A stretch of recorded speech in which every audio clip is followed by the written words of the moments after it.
Lagi tayong humahantong sa pag-aaway. Problema'y lumalaki nang walang kamalay-malay. Di natin alam, walang kwenta pala ang bagay na pinag-aawayan at pinagkatalunan.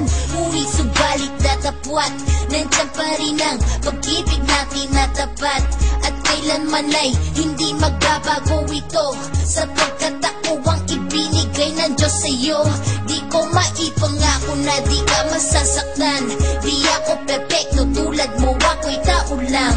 At may karapatan tayo magkamali. Kaya nga di ba lagi tayo away-bati? Di kita matiis kapag nagalit ka. Bakit nga ba? Siguro dahil sa mahal kita. Ikaw lang ang iniibig ko, kaya walang dahilan para magselos at magtampo. Mahalaga ba ako sa'yo?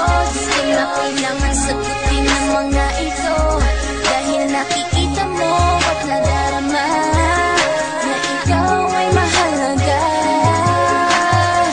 Mahal kita at alam mo yun, kahit may dumating na panahon na mag-aaway na naman tayo at may alitan na naman tayo.